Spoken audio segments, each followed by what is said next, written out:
on 1010XL. And a very good Wednesday evening to you, Jacksonville. It is Hacker After Dark, Before Dark, in for Rick Ballou on 1010XL and 92.5 FM with Aaron Williams. The Hacker Ryan Green with you. Glad you are spending part of your Wednesday evening with us, a Wednesday that finds us back into the NBA playoffs.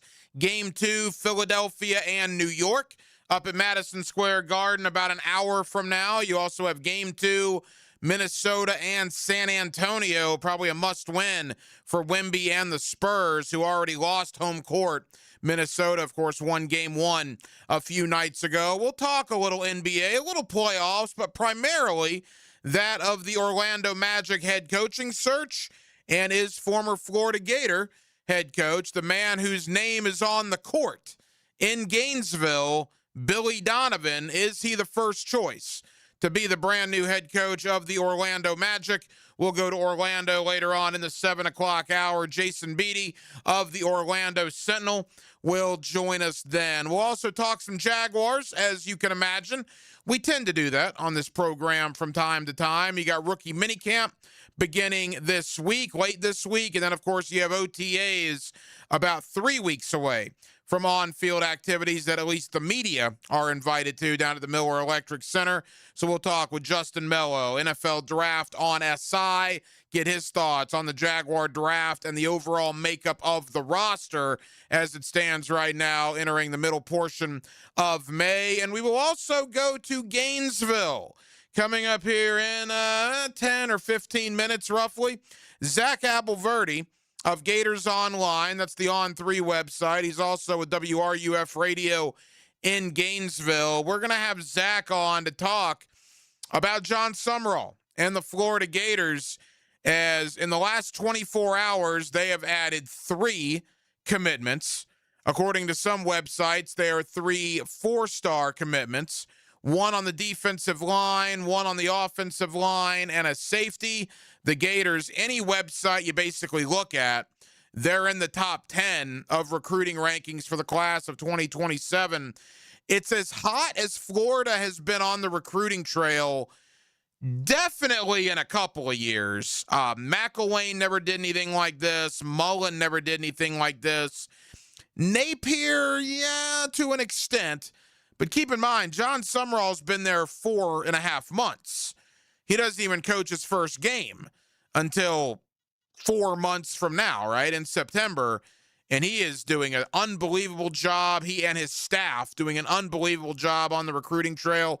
So we'll kind of talk about that. We'll talk about Ruben Chinyelu and his future.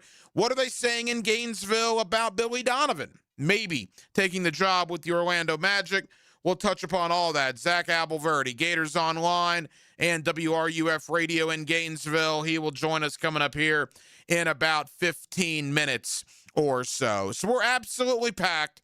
We're with you till 8 o'clock, Jacksonville. As always, we are happy you are spending part of your Wednesday evening with us. Every night here on Hacker After Dark, we do kick it off with a big deal of the night. And Aaron Williams, let's do that right now. Time now for the big deal of the night. What's the big deal? What is the big deal? No big deal. It is a big deal. On Hacker After Dark. So there was a time in my sports fandom at a younger age where I just simply did not like my sports to change at all. Don't mess with what works, man. I know what I like. Don't mess with me. Don't give me Thursday night football every week in the NFL. What was that all about, right? Go back, what was it, a decade or so? Thursday night games every week. Why are they doing that? And they're streaming them now on Amazon Prime? Are you kidding? Why? Why do you have to change? And then that happens, and I'm able to watch it and observe it and get my thoughts collected, and I love Thursday night football now. So I have adapted that change, right? I go into the NBA, the play-in tournament to get into the playoffs, where 7 plays 8 and 8 plays 9, and this whole thing. You can't just make the playoffs anymore. Now there's got to be a play-in tournament. And when they announced that, I thought, oh my gosh, I get it's a money grab, but that's ridiculous. you know what?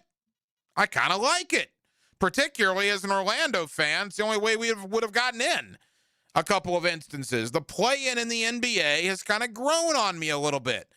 I've adapted to that change as well. And then there was word that came out a week or two ago that the NCAA basketball tournament was going to expand from 68 to 76. And then once again, on the surface, I don't like that. I guess I'll let it play out and see how it actually looks. But I don't know why you need more than 68 teams. And that brings us to today and this week, because involving the world of college football, there have been some very significant recommendations that have been made by the American Football Coaches Association, which voted to recommend several big changes to the world of college football and the playoff as we know it. Now, let me just run these down for you, and you digest them, and then we'll start talking about them kind of individually. First and foremost, the biggest of these proposed changes is a 24-team playoff. Now, forever, it was the top two teams meet in the poll, right? And then for a couple of years, it was a 4-team playoff. And now for the last couple of years, we've had a 12-team playoff. And most people, myself included, thought we would ultimately get to 16, which is where it would probably land. That's a good number, right? One plays 16, two plays 15. You know the drill. Win 4 games, you win the title. I had no problem going from 12 to 16. Well, now they want to go to 24. 24 teams in the college football playoff. And when you get a recommendation from people that are involved with the American Football Coaches Association, that's going to resonate. People are going to take notice of that, as we are right here on Hacker After Dark. So, what is your idea? What is your thought? Gator fan, Seminole fan, Bulldog fan, Hurricane fan, whoever you are a fan of, what is your first thought of a 24-team college football playoff? Presumably how that would work, I would imagine, is 1 through 8, seeds 1 through 8 will get a bye. I guess 9 would play 24, 10 would play 23, and so on, until you have 8 teams advance and 8 teams be eliminated. You'd go from 24 to 16, and then you would go from there. I don't know about reseeding. I'd have to look further into that. It just caught me that the 24-team proposal is what has been voted on by the American Football Coaches Association. A couple of things in this that I do like. Number one, the idea would be to get rid of conference championship games. There was a time where that first Saturday in December in Atlanta, Georgia was a special deal, man. A special deal. When Alabama played Florida back-to-back years in 08 and 09, you go back into the 90s, some of those great Alabama-Florida games. I think back to Florida and Arkansas, the night that UCLA knocked off USC and Florida beat Darren McFadden in Arkansas to then get into the national title picture in 06. There was a time where that SEC championship game in Atlanta, that was it, man. That is what you aspired to go to. That's what the season was about. The East champion takes on the West champion. That was it. Sadly, that time has come and gone.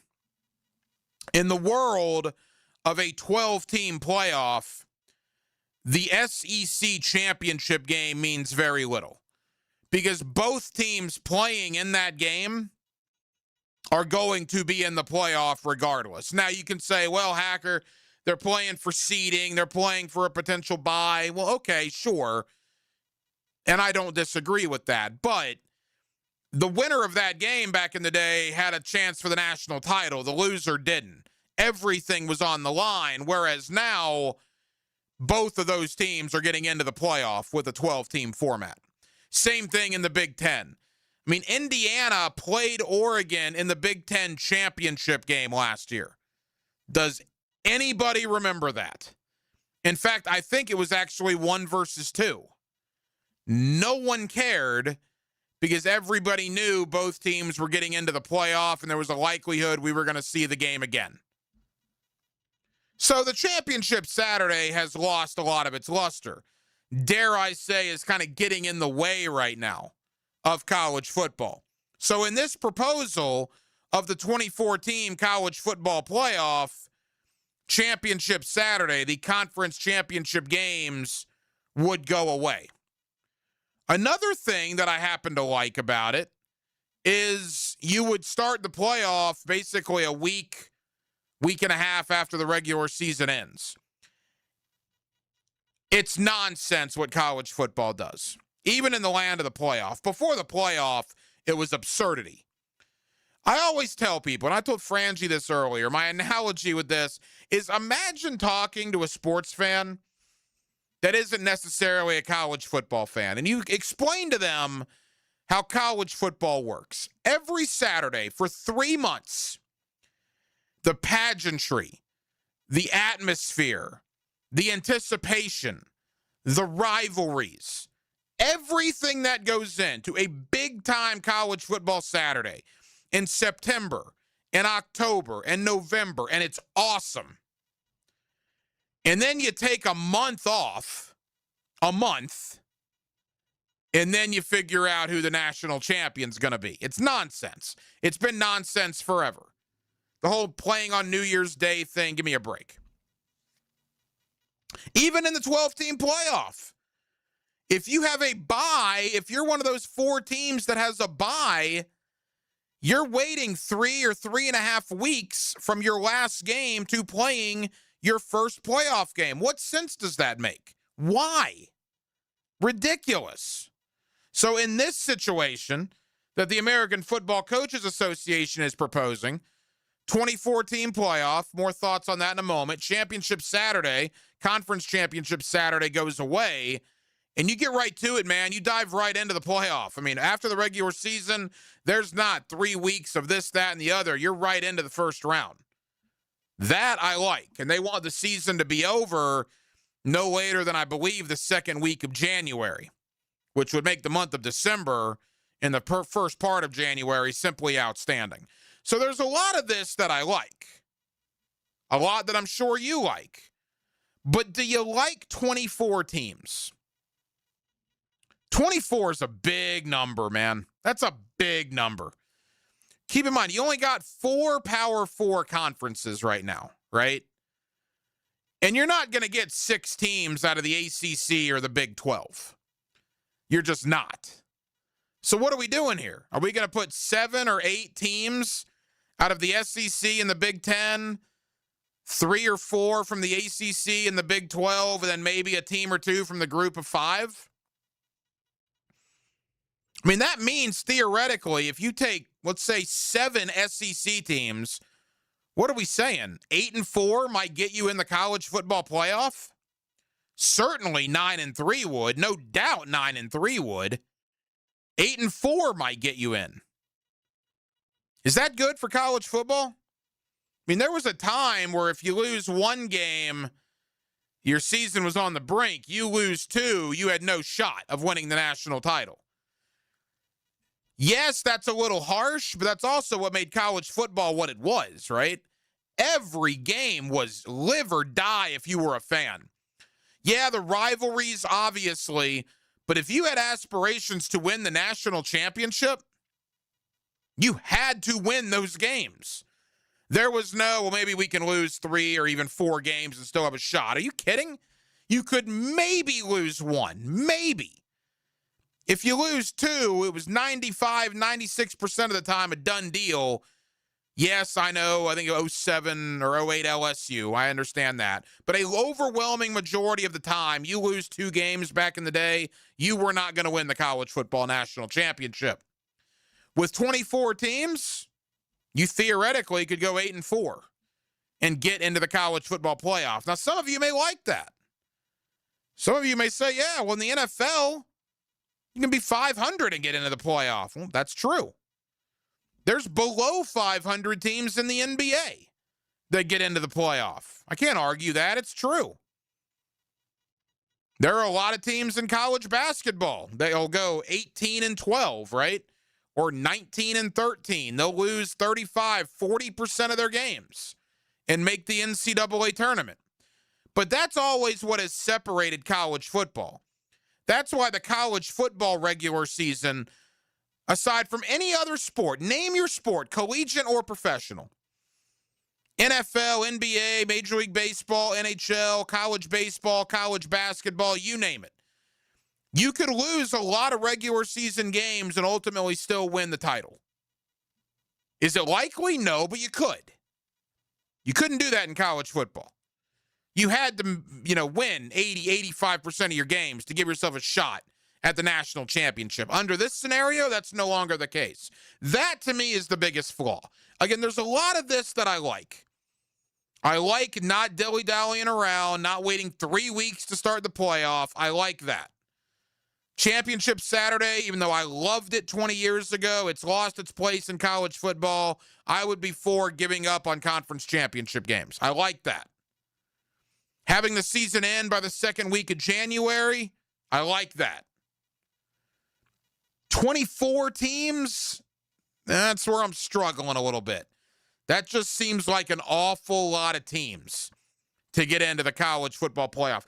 And JJ brought up a good point earlier on the Frangie show. Well, people say, well, there's 130 Division I teams. Not really. Yet there's 130, but how many of those are in the group of 5?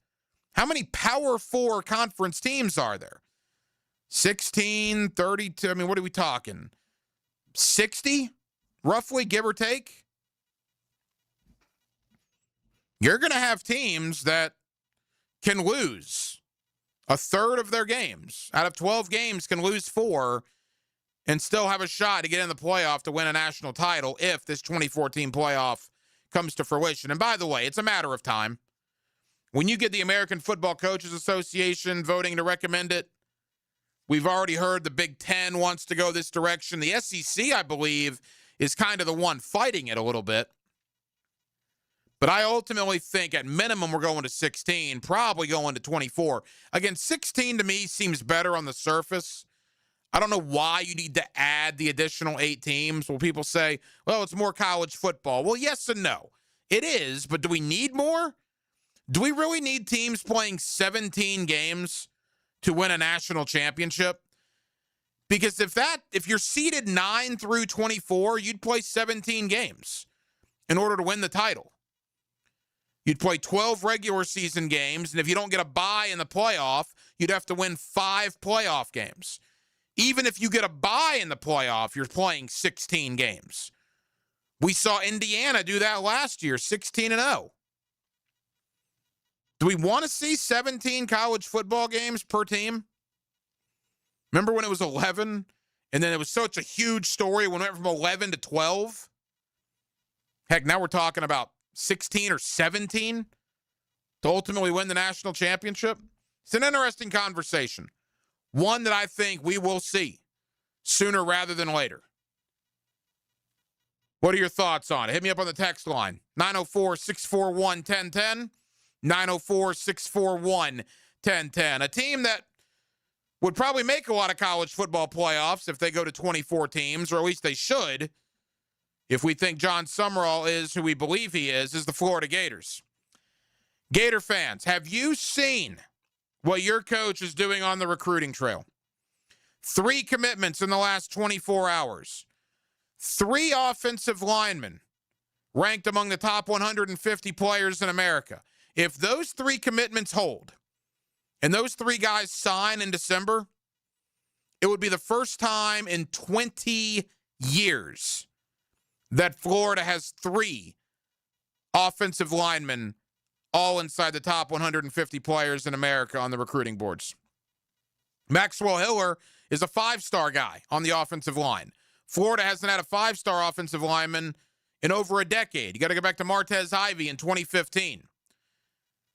Wins and losses are going to tell the story with John Summerall, but prior to that, You can get a gauge on how things are going with recruiting. And right now, Florida is cleaning up on the recruiting trail.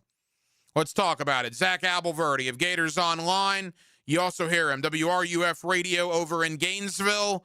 He joins me next to talk John Summerall. We'll mix in a little Ruben Chinyelu conversation.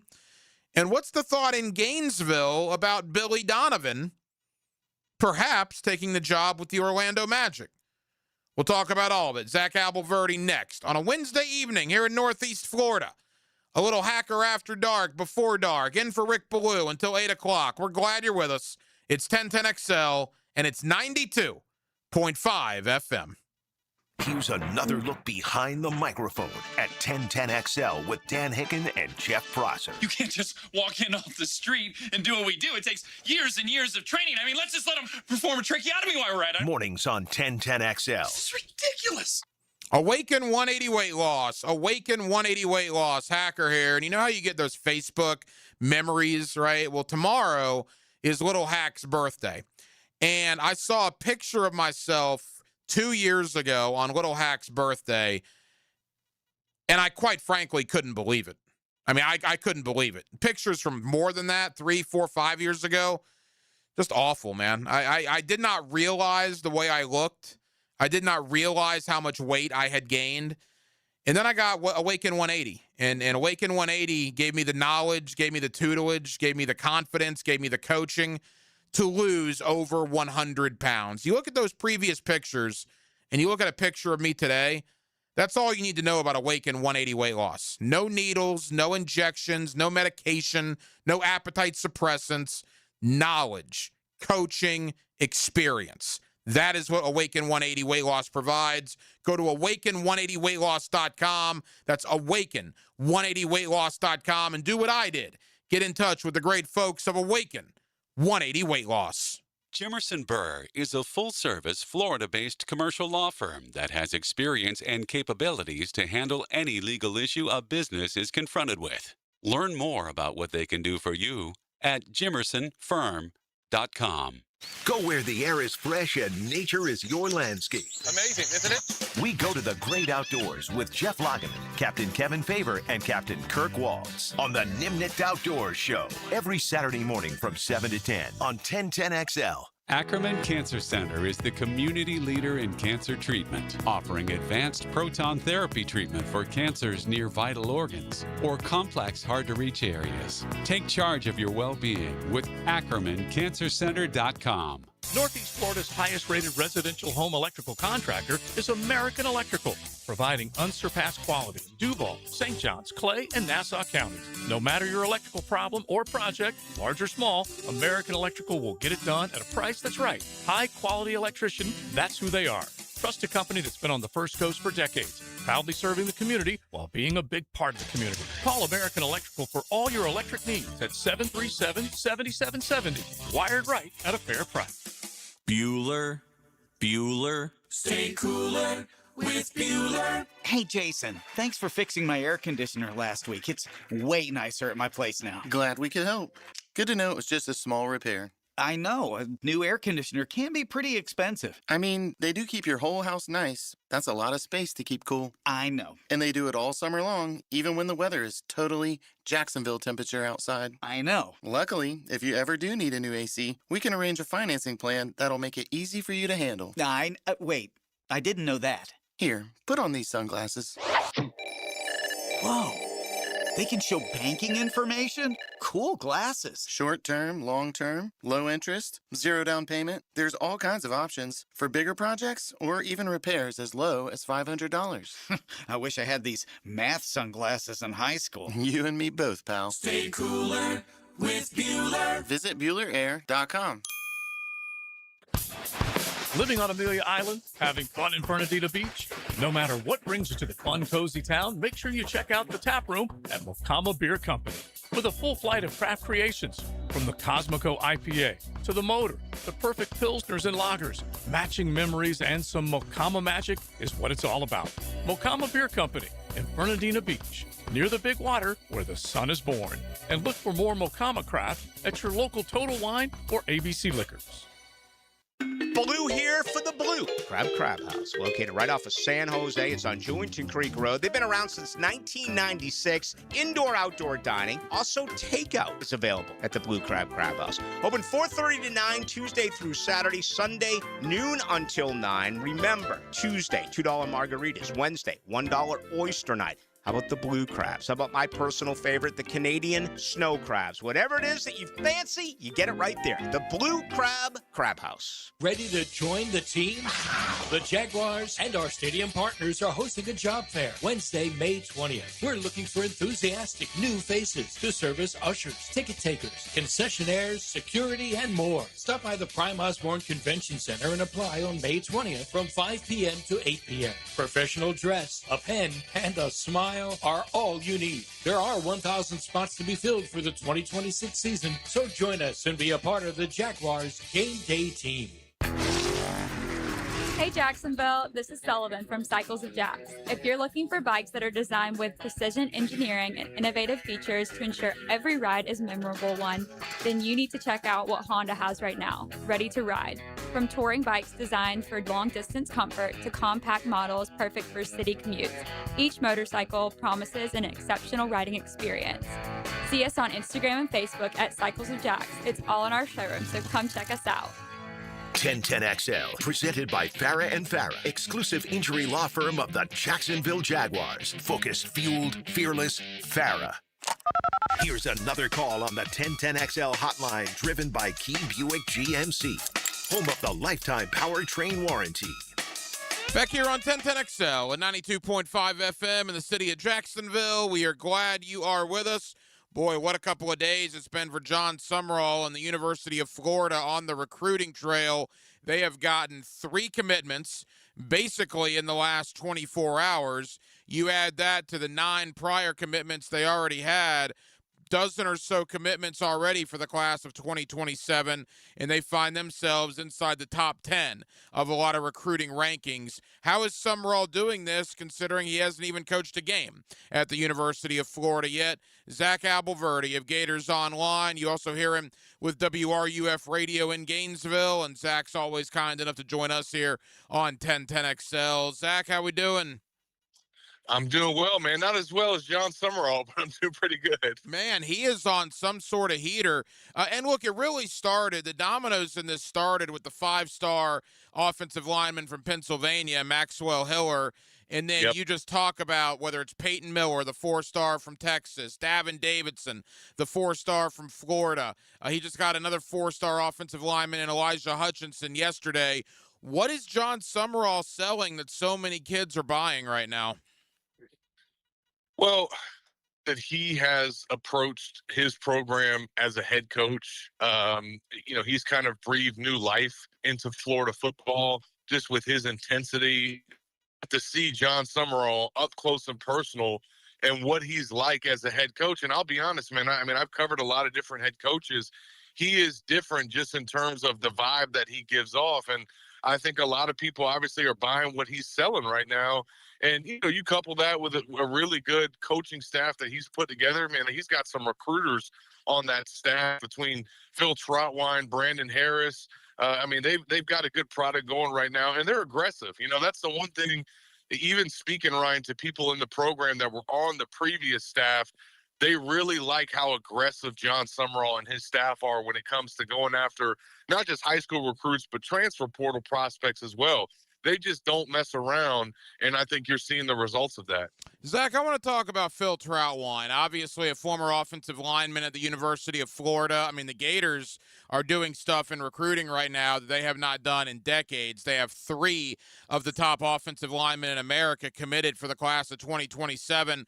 I think Phil Troutwine is given a lot of credit for that. Did no other Gator coach try to bring him home prior to this, prior to Summerall hiring him? Why did it take so long to get him back to Gainesville? Yeah, no, I think you look at the last 2 coaches, and they both hired their boys. Dan Mullen was going to always have John Hevesy as his offensive line coach, and Billy Napier was going to always have Rob Sale as his offensive line coach. He still has him as his offensive line coach at JMU. So, Phil Trotwine wanted to come to UF ever since he got back into coaching. I think that he tried to maybe get his foot in the door when Billy got hired. But those guys obviously wanted. I mean, they Hevesy and Rob Sale, like those weren't just friends of Dan Mullen and Billy Napier. Like they were like their best friends. So it was just kind of those were one of their right hand guys, and obviously to the detriment of both of them, they hired who they did as their offensive line coaches, and I think probably looking back now, regretting not having Trotwine on staff, just seeing what he's doing. He hadn't even coached a game yet, and he's gotten more top 150 commitments in the last 4 months than the Gators have gotten in seemingly the last 4 years. Zach Abelverde, Gators Online. You also hear him with WRUF Radio in Gainesville. He's with us on 1010XL in Jacksonville as Florida is just cleaning up right now on the recruiting trail inside the top 10 of almost every ranking you look at for the 2027 recruiting class. Zach, is this an indictment of Billy Napier? Is Summerall going above and beyond the call of duty, or maybe equal measures of both right now with what's going on in recruiting? Well, to give Billy credit, I mean, that was one of the things that he actually did well. He and his previous staff, like they recruited high school solid. I mean, they didn't get to the point that they were, having a top 5 class, but they recruited, high school pretty well. They aren't trending as well as John Summerall is right now in this recruiting cycle. I think one area where they definitely more criticism can be given to Napier is with the portal. And he got some good pieces out of the portal too, but they just didn't attack it with the aggressiveness that this staff has. But one thing that's probably impressive to me the most about just Summerall, just looking at him and his background, Ryan, is he's never done this before. He's never been a part of a staff that was recruiting top 5 classes. That's probably what's most impressive about this is you look at the previous coaches, right? Will Muschamp, Jim McElwain, Dan Mullen, even Billy Napier, all of those guys were assistant coaches on staffs that had killed it in recruiting, right? Mullen was with Meyer when he was killing it. Muschamp was at Texas when they were killing it, and was at LSU with Saban. And then obviously Napier and McElwain were at Alabama with Nick Saban. John Summerall has never been on a staff ever as an assistant coach where they were recruiting at this clip. So it's not like he even has a blueprint to follow. And yet he and his staff and the front office too with Dave Caldwell, they've just absolutely taken this thing to the next level. My thought on Summerall, and it's not like an individual thought, it's I'm sure what a lot of people are thinking. His biggest flaw 4.5 months in is that his name wasn't Lane Kiffin. And then once you got past the fact, Zach, that his name wasn't Lane Kiffin, you look at what he's done, man, from the retainment of Jaden Baugh and Jaden Woods and Miles Graham and Verno Brown and Dallas Wilson and what he did in the portal, hiring a guy like Buster Faulkner, who's thought of as one of the great offensive minds in college football, to what he's doing in recruiting right now, the staff he assembled with Phil Troutwine among them. Man alive. Well, and then gutting the weight room, right? Putting a whole new weight room in and saying, hey, what you guys were doing in here wasn't good enough. And I think most Florida fans agree with that. Yeah, and you add all that up to a team that was, by the way, 4-8 last year, and you bring that excitement back. You have over 40,000 in the stadium for the Orange and Blue game. I mean, wins and losses, Zach, are all that matters. You know that. I know that. We all know that, and that won't come till September. But for the here and now, man, Summerall looks like it's a pretty good hire, pretty good start, no question about it. Well, I made this point, Ryan, and I think you would agree. Given how much Florida fans wanted Lane Kiffin and then the disappointment that they felt when they didn't get him, I don't know that there's another coaching candidate that Florida had on its board that could have helped the fan base overcome that and get over that more than Summerall. Like he has come in and just completely killed that narrative. And he did it as a G5 coach from Louisiana on top of it. Like, they were already upset that they didn't get Kiffin. On top of that, they got a guy with the same, background as Billy Napier. I honestly don't know. I mean, you would think of the names like Eli Drinkwitz, Jed Fish maybe, but I don't think Jed Fish would have attacked this job the way John Summerall has. So it is amazing how much he has kind of changed the narrative already, and he hadn't even coached a game yet. I want to throw a quick basketball thought at you as well. Again, Zach Abolverdi, Gators Online. You also hear him WRUF Radio in Gainesville. Final football thought. Look, it looks like there is at least some sense of a quarterback competition coming out of the spring. I think most people, Zach, still anticipate Philo to win the job, but how much is Tramel Jones involved there heading into the summer months? Oh, he's certainly involved. And I think that just looking at it, at face value based on what we saw in the spring game, obviously Philo ran out there for the first series. If you were really paying attention to the offensive line combinations, Philo actually even took had more possessions with the first team offensive unit. So that being said, it would seem like he came into the spring game with somewhat of an edge over Tramel. How big it was, who knows? But the way that Tramel played in the spring game, and I know just the spring game alone is not going to win him the job, but he clearly played in a way that this is a competition. Philo's got a long way to go, I think, before he solidifies himself as the starter. And there's certainly a scenario where if the way that they performed in the spring game plays out in fall training camp, Tramel Jones absolutely could win the starting job. Now, I agree with you and others that still, at least coming out of spring, probably feel like it's more likely to be Philo than Jones.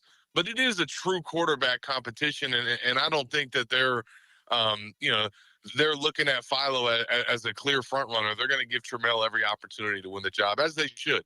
I mean, the wide receiver room looks fantastic. The running back room with Jaden Ball. I guess the concern is, maybe concern's too strong. You tell me, Zach, is the offensive line. Do you share that sentiment?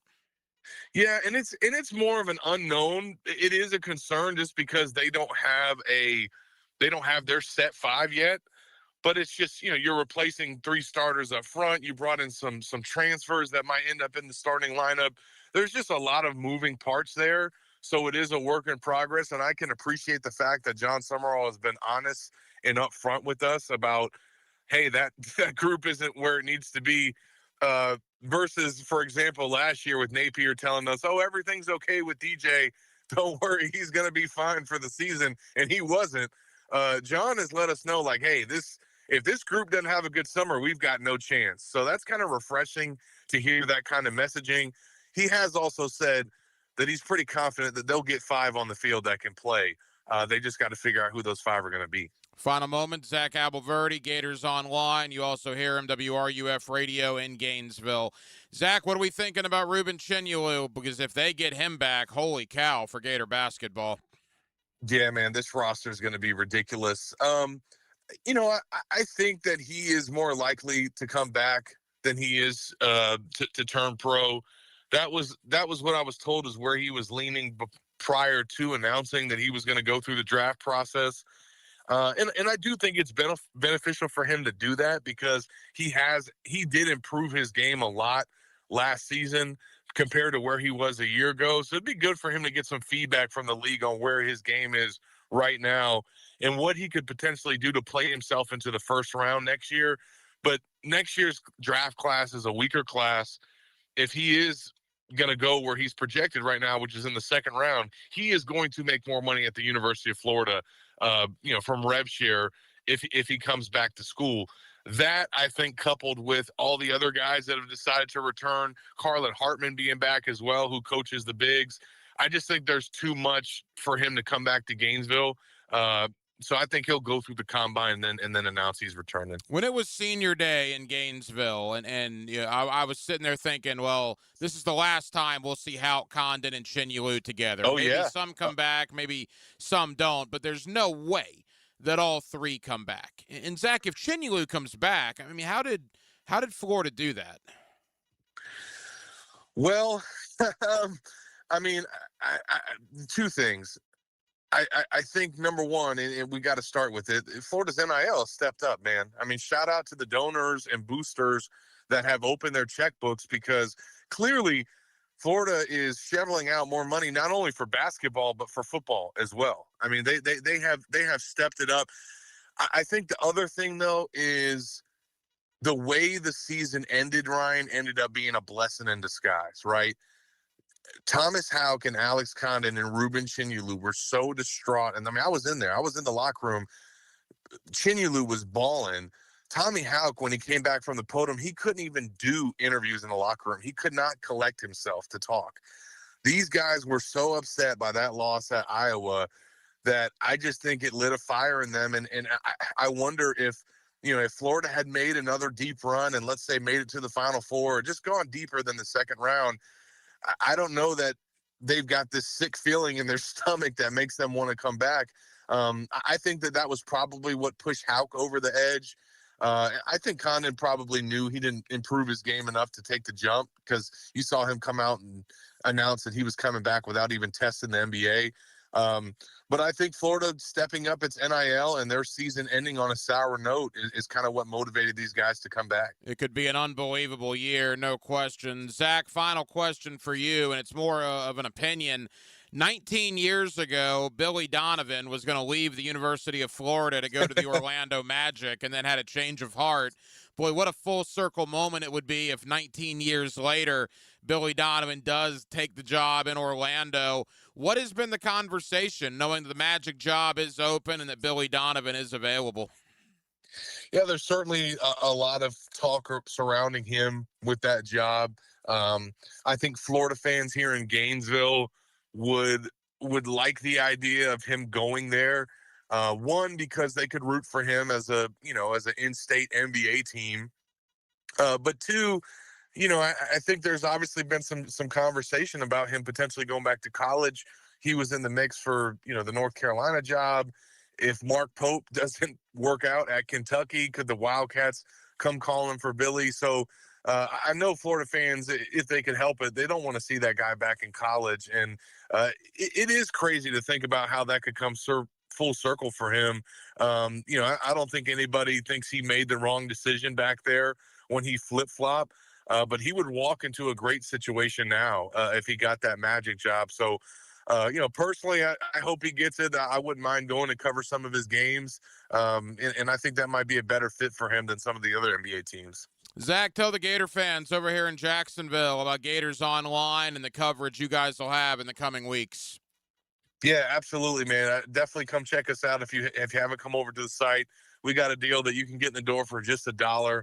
We got a 4-man site. We're all over recruiting and basketball and baseball and football. So come check us out. Zach Abolverdi, Gators Online. You also hear him, WRUF Radio in Gainesville. Zach, it's a busy day. Thank you for taking time out. We'll talk soon, pal. Absolutely, man. Thanks for having me, Ryan. Live streaming from the XL Digital Studios. Brightened by Harbor Dental Care, Jacksonville's first choice for dental emergencies. Bringing the thunder. An all outlet. They hit him as he lets it go. The ball comes out. 1010 XL. The Jags are going to run it into the end zone. Home of the Jacksonville Jaguars. Touchdown for Jacksonville. I'm Chris Campione. Auto accidents can leave you feeling lost and overwhelmed. But at Campione Law, we're here to guide you with a personal touch through every step of the process. We don't get paid unless you get paid. CampioneLaw.com. Count on Campione. Campione Law. Hey, this is Lauren Brooks. You know, my whole family was impressed with the closets we got from Closets by Design. And I'm confident that any mom would love her own calm, organized space from Closets by Design. They design solutions for every lifestyle and budget. Call them this week to schedule your free in-home consultation and get 40% off, plus another 15% off and free installation. Don't wait for mom to do it. Call now, 1-800-293-3744 or visit closetsbydesign.com. Don't ignore plumbing leaks. They can lead to mold and mildew or structural damage and drain your wallet. So when you have a leak and can't wait a week, call Roland Reich Plumbing. PlumbingJacksonville.com. If you are an experienced electrician looking for your next big opportunity, look no further than the Miller Electric Company, a trusted name in the industry for over 96 years. At Miller Electric, we tackle the biggest projects in the city, offering you the chance to showcase your skills on a grand scale. We believe in rewarding hard work with the best pay, top-notch benefits, and an unbeatable culture where people actually care about each other. Take your career to new heights with Miller Electric Company. Apply today at millercareers.com. Miller Electric, an equal opportunity employer. Hacker here. How many of you remember hearing about 40 by the 4th last year? Thought about making the call to Awaken 180 and then didn't? Then Independence Day rolled around, you hadn't lost a pound, kicking yourself for not pulling the trigger when you heard the ad. I've been there on plenty of other stuff in life, so no judgment. But here's the difference this year. Awaken 180 just launched Reclaim, a 10-week plan with a real start, a real finish line, and one clear goal. 40 pounds by the 4th. Not eventually, 10 weeks mapped out, and then free support for life. You all know my results with Awaken 180. You can have the same. Celebrate Independence Day 40 pounds lighter, cold beer, and a burger in hand, thanking yourself that you made the call to Awaken 180. And you won't be the only one. Hayes has a buddy jumping on board, and our sales guy Greg just told me he is making this his year. Call 844-346-1800 or online at awaken180weightloss.com. Today's vehicles are smarter than ever, but that also means they need more precision than ever. Features like lane assist, collision warning, and adaptive cruise control all rely on cameras, sensors, part of what's called ADAS. And if those systems are even slightly off, they might not work correctly. That's why, after certain repairs, your vehicle will need ADAS calibration. At G&H Tires and Service, they have the ADAS system, so your vehicle's safety features work the way they're supposed to. Don't guess with your safety. G&H Tires and Service. Precision that protects. Jumbo Shrimp Baseball is home this week and weekend at VyStar Ballpark. Tomorrow is Coors Light Thirsty Thursday. Don't miss Jacksonville Music Night Friday and Mental Health Awareness Night, plus Championship Socks giveaway on Saturday presented by River Point Behavioral Health and VyStar. Baseball all week and weekend. JackShrimp.com for tickets. Jumbo Shrimp Baseball. Affordable, family, fun. Ironman Jacksonville is coming Sunday, May 16th, and they need you. Be a part of the team that makes race day happen. From aid stations to gear check, volunteers keep athletes moving and motivated. Students can earn service hours and groups may qualify for grants. Don't miss your chance to be a part of something incredible. Email imjacksonville@ironmanvolunteers.com to sign up. That's imjacksonville@ironmanvolunteers.com to sign up today. 1010XL, presented by Farah and Farah, exclusive injury law firm of the Jacksonville Jaguars. Still present, ready. Farah doesn't flinch.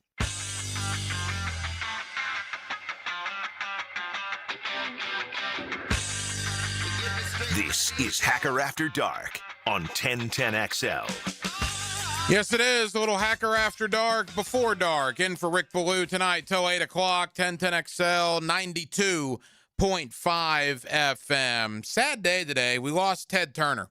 Ted Turner, at the age of 87, passes away. You know, how many times have you watched TBS or TNT? It's the Turner Broadcasting System or Turner Network Television or Turner Classic Movies. Obviously, CNN. There's the CNN SI portion of our past where they had the sports channel trying to compete with ESPN. I actually enjoyed CNN SI back in the day.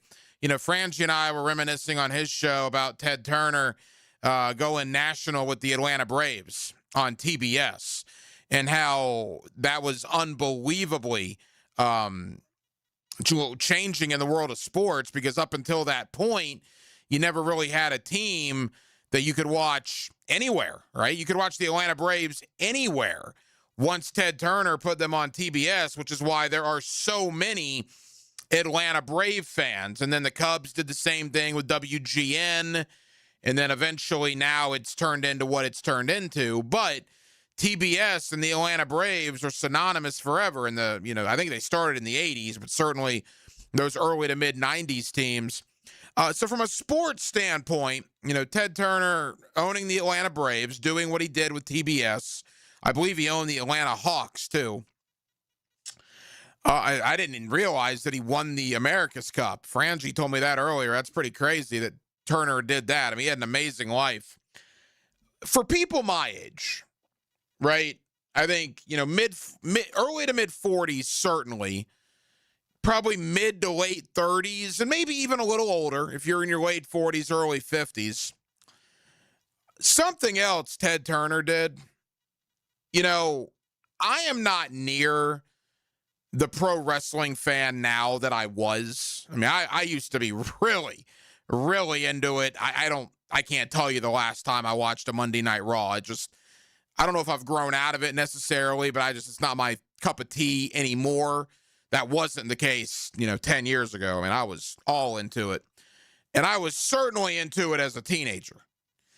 And what Ted Turner did is for a 6-year period, from 1995 to 2001, he was responsible for, in my opinion, the best 6 years of pro wrestling that we've ever had, with 3 words: the Monday Night Wars.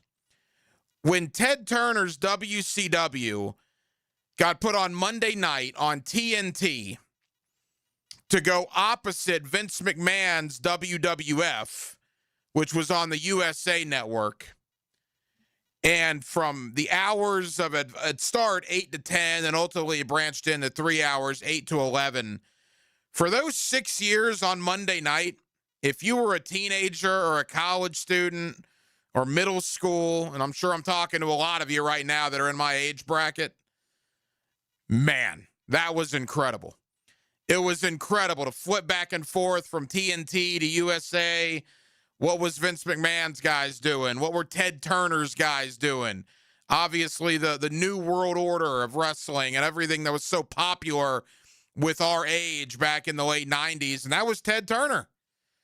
Because Ted Turner allowed Eric Bischoff and the WCW powers that be to get hours of programming on TNT on Monday night to go head-to-head with Vince McMahon and the WWE, at that point, the WWF. It was incredible. So, as great as he was for baseball, and he was, as great of a businessman as he was, and obviously with CNN and I believe the Weather Channel, right? TBS, TNT, Turner Classic Movies, everything that Ted Turner is known for. For guys like me, and I would imagine I'm talking to at least some of you out there that can relate to this. Boy, those Monday Night Wars, man, tip of the cap to Ted Turner. Thank you, sir, because those 6 years were incredible. Probably the best era of professional wrestling we've ever had, because it made the WWF up their game when they had competition, and they had competition because Ted Turner had the thought to put his company on opposite Vince McMahon's, and it led to some awesome, awesome stuff. So a sad day. Ted Turner passes away at the age of 87. Just remember, when you pass by TBS tonight or TNT or Turner Classic Movies, CNN, wherever, the lasting impact that Ted Turner has had, even after he sold all those entities to Time Warner over 20-plus years ago. More on the National Football League, more on the NBA playoffs, little Jaguar rookie minicamp talk, little Billy Donovan to the Orlando Magic talk. We got a lot to do, Jacksonville. We're glad you're with us till 8 o'clock. Hacker After Dark, in for Baloo, here on 1010XL and 92.5 FM. Afraid to trade a little paint. A little bumper tag there. Oh, no! This Sunday at Watkins Glen. They make contact! NASCAR is revved up by the Plumbers and Pipe Fitters Local Union 234 and 1010XL. Life is about choices and the decisions you make. I'm David Robbins with Epstein and Robbins. If you're convicted of a DUI, you'll have to face severe consequences. Walking through the doors of the courthouse or appearing at a bond hearing can be extremely intimidating.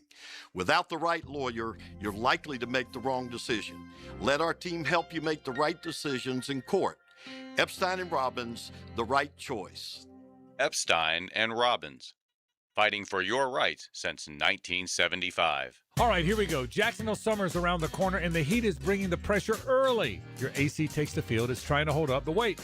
Warm air, weak airflow. The system's in trouble. Time to make the call. Duck Rooter Plumbing, Septic, and Air Conditioning. Experienced AC techs, honest pricing, and they'll get it done right the first time. And here's the play right now. Take $500 off the total price of a new AC system during the Memorial Day promotion. That's how you stay cool and win the day. When you're stuck, call the Duck. 904-862-6769 or duckrooter.com. If you think it's great to be you can get more Gators anytime on the Gator Podcast channel. Go Gators! Set up by Southeast Orthopedic Specialists on the video and social channels of 1010XL. Hey, Jacksonville, I'm sure by now you've seen our bright green GFL trucks and containers throughout the greater Jacksonville area. We are an industry leader in solid waste and would love the opportunity to earn your business. We are committed to customer service, reliability, and have unwavering focus on safety. Whether commercial or construction, let us haul your waste away. Call 904-760-5880 to get a quote today. GFL, green for life. Homeowners running out of space in your kitchen, closets bursting at the seams, or maybe your bathroom just feels outdated and cluttered. At Harvest Construction and Remodeling, custom cabinets are what they do best. Owner Scott spent years as the main cabinet installer for one of the region's largest big box retailers. As a family man growing his own business, he brings that experience directly to homeowners like you. They'll create beautiful storage solutions that improve look, feel, and function. Visit harvestrenovations.com. License number CRC 1331012. Hi, Frank Frangie here, inviting you to join my wife and me June 22nd of 2027 as we experience the food, wine, and culture of iconic Italy with Colette. Our journey takes us to historic cities and enchanting medieval towns. We'll enjoy a wonderful 7-night stay in the Montecatini Term A famous resort and spa town nestled in the heart of the rolling hills of Tuscany. Visit the cultural treasures of Florence, Pisa, and lovely Lucca. Along the way, we'll discover the food, wine, and old world charm, and even have a special chef-led cooking class. This and so much more. Colette handles the details, flights, hotels, meals, and the local experiences. Your only job is to have the time of your life.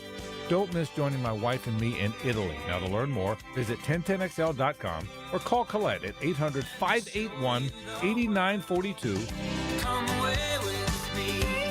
That's 1010XL.com or call Colette at 800-581-8942.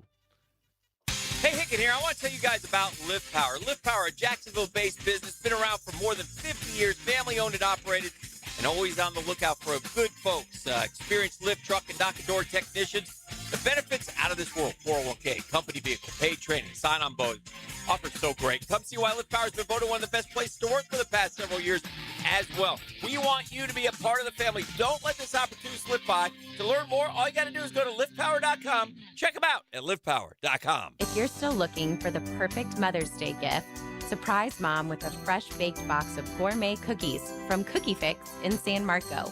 Crispy on the outside and gooey on the inside. Stop by Cookie Fix in San Marco today to make her day sweeter. Hey guys, Coach Campo here. We just left Tony D's Pizza, Bay Meadows and 295. My wife is still raving about the eggplant parmesan. At Tony D's, it's more than just pizza. I'll see you there. 1010XL, presented by Farah and Farah, exclusive injury law firm of the Jacksonville Jaguars. When it's game time, Farah doesn't flinch.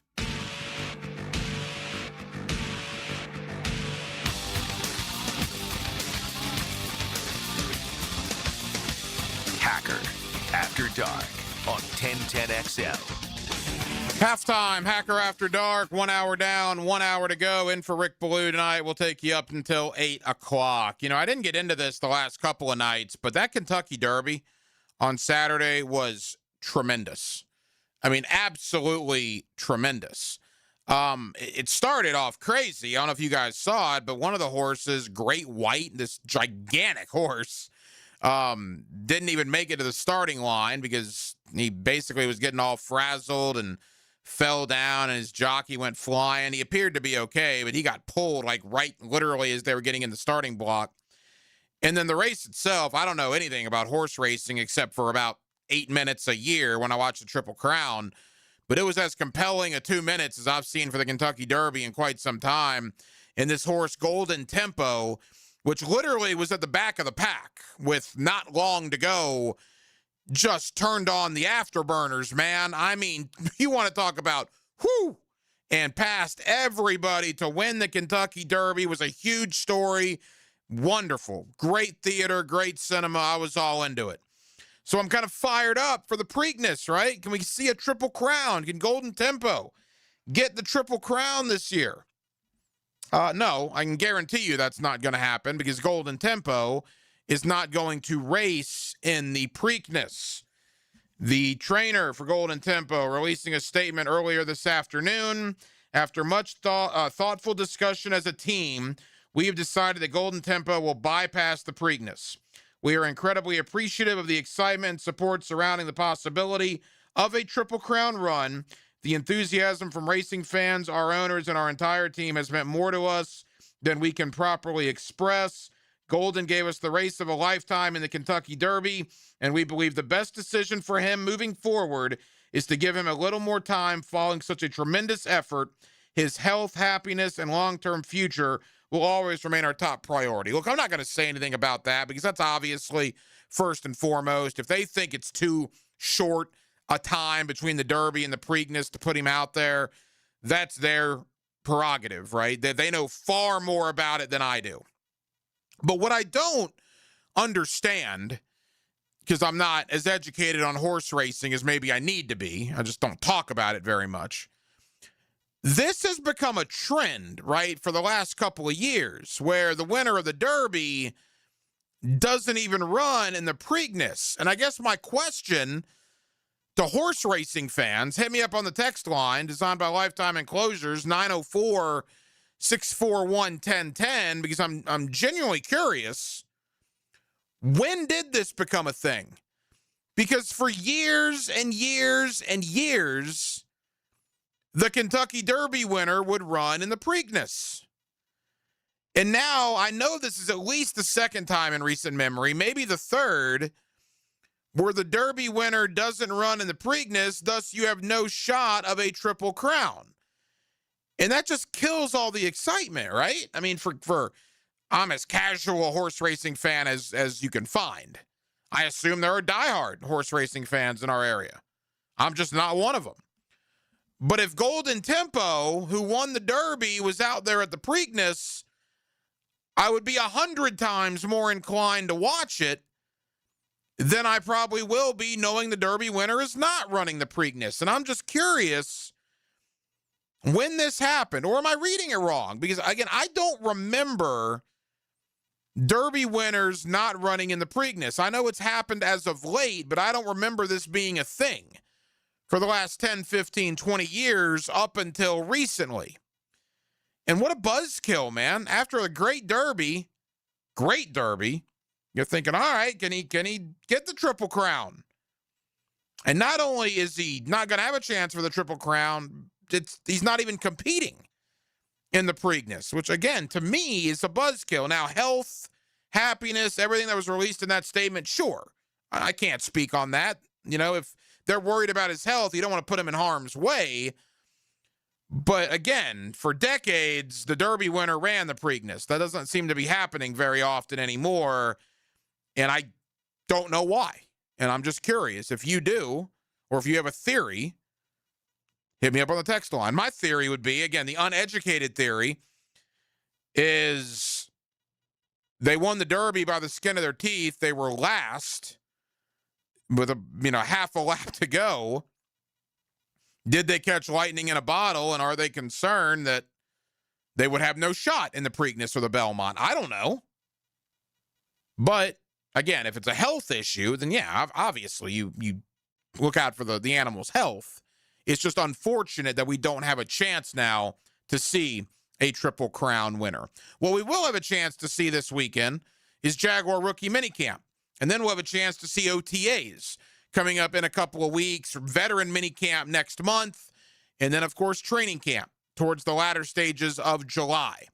Let's talk to a guy that I've had on covering the draft for years. Justin Mello, he's with the NFL Draft on SI. That's under the Sports Illustrated umbrella. Justin's a guy that knows an awful lot about what the Jaguars were doing pre-draft. He would send out stuff on social media every day. Jaguars are talking to this guy. They got a Zoom meeting with this guy, Zoom meeting with that guy. It was pretty impressive, as a matter of fact. What did he think of the draft? Because I've had a lot of draft analysts on. I can't find one national draft analyst, not one, that likes what the Jaguars did. So I'm going to have another one on. Justin Mello, NFL Draft on SI. We'll talk Jaguar draft. We'll talk Jaguar roster and where it stands heading into OTAs in a couple of weeks. That's next. Hacker After Dark. 1010XL, 92.5 FM.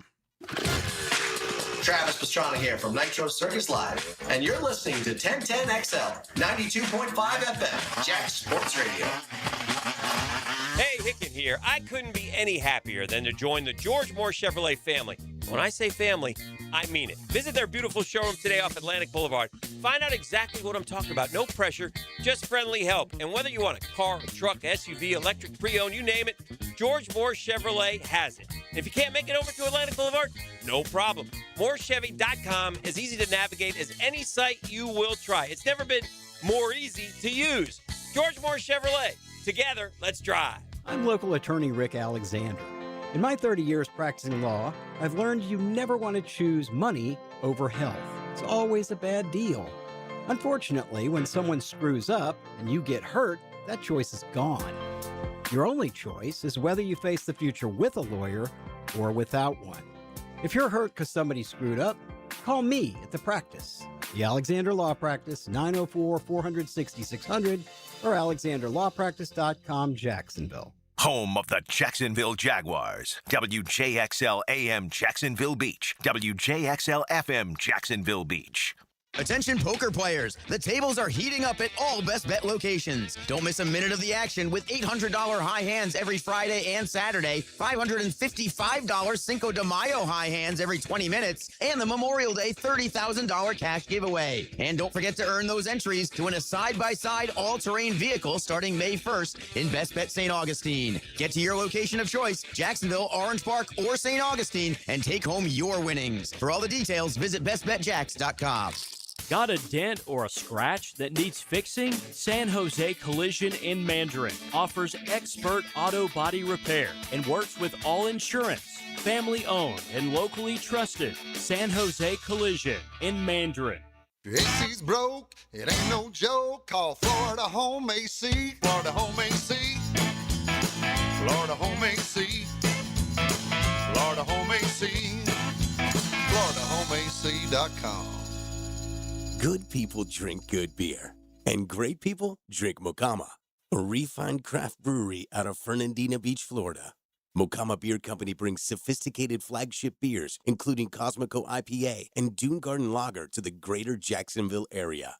Whether you're hitting the water with friends or enjoying a backyard barbecue, Mocama has the perfect pair for your summer activities. Look for us wherever great beers are sold and find your Mocama. PGA Tour star Ricky Fowler. If you want to be the best, you have to practice with the best. That's why I had Southwest Greens install and maintain my putting green, and my synthetic lawn, and my chipping area, and my practice bunker area, and my bocce ball court, and our pole vaulting area. Southwest Greens is the world's premier manufacturer and installer of putting greens, synthetic grass, chipping areas, practice bunkers, and just about anything else you want to do in your yard. It's Southwest Greens. Log on to southwestgreensofjacksonville.com to see what they can do to your backyard. Are you looking for a place to outfit your truck or van? It's Catlin Truck Accessories. For 105 years and 4 generations, Catlin is the name you can count on. This is Keith Catlin, and we know trucks and vans too, from Lear toppers, ladder racks, van shelving, strobe lighting, roll and lock bed covers, and everything in between. If you want quality products and great customer service, there's only one name. It's Catlin. Who can you count on? Count on Catlin. For 105 years, you can count on Catlin. 1010XL, presented by Farah and Farah, exclusive injury law firm of the Jacksonville Jaguars. Focused, fueled, fearless, Farah. Here's another call on the 1010XL hotline, driven by Key Buick GMC, home of the lifetime powertrain warranty. Back here on 1010XL and 92.5 FM in the city of Jacksonville. We are glad you are with us. Jaguar rookie minicamp comes up at the end of the week. Of course, the Jaguars and the NFL draft in the rearview mirror, free agency in the rearview mirror as they start getting back on the field. Rookie minicamp this week, OTAs in a couple of weeks, and of course, veteran minicamp in the middle portion of June. Let's recap the Jaguar draft, how it's going to relate to the 2026 roster with one of our favorites, Justin Mello. NFL Draft on SI, a Sports Illustrated channel, is where you find his work, and Justin's always kind enough to join us here on 1010XL. Justin, how you doing?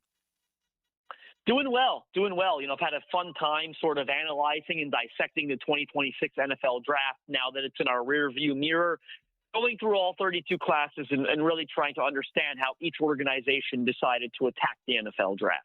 I'll give you an immense amount of credit, and I have. I mean, you have been on top of the Jaguars. You were all over the virtual visits they were having and the Zooms they were having. You were talking about this guy and that guy on social media when it comes to Jacksonville an awful lot, so kudos to you for that. And we'll get into the overall draft class in a moment, player by player. But as far as a mile-high view, Justin, now I'll go ahead and tell people, and I'm sure that you're okay with this, you released your NFL draft rankings, and you did have Jacksonville 32nd. We'll get into that. But what did you make overall of what James Gladstone did? Certainly was a unique approach. You know, I respect his willingness to stay true to his board, which I think we could all agree was probably very unique, you know, compared to others. I know there's been a lot of talk of, you know, quote unquote, the consensus board and how far Jacksonville, you know, allegedly strayed from that. You know, they're a very interesting organization, right? Ever since James Gladstone came over, I'm sure your listeners are aware, like they don't host prospects on top 30 visits. You know, they've sort of adopted that from the Los Angeles Rams where, you know, Les Snead and Sean McVay do something similar. Of course, James Gladstone coming from that organization. You know, they certainly are willing to go against the grain. A very interesting draft class. I you know, in truth, I was shocked by some of the picks that they made, where they made them. And you know, I can't wait. We tend to judge these things too early, and I understand we're all guilty of that. I cannot wait. I will not let the fast food, you know, landscape that we live in forget this class 3 years from now. I'm going to be fascinated to follow this class. I want to see how it turns out with James Gladstone. Is he going to sit back with a smirk on his face and say, hey, you know, I knew stuff that everyone else didn't? Or will the quote-unquote consensus board, you know, prove that this was a, you know, overall a foolish decision? Justin Mello, NFL Draft on SI, a Sports Illustrated channel with us here on 1010XL. And you even alluded to that in your write-up on the Jaguars, saying this is going to be a fascinating case study in what a team does versus the consensus boards. Let's get into it. Nate Borkesher, obviously the 56th overall pick out of Texas A&M. Your thoughts on what he may turn into in the National Football League? I think he's going to be a very good blocking tight end, right? He was one of the better ones in this class. And you saw them go in that range, right? Like, you know, Sam Roosh went around that same area. The Miami Dolphins, I believe, took their blocking tight end in the third round. I believe Jacksonville was the first ones to do it. And, you know, if I'm trying to be as justify it and be as nice as I could certainly be, you've certainly, I think, seen a shift in tight end usage around the NFL. And it's funny.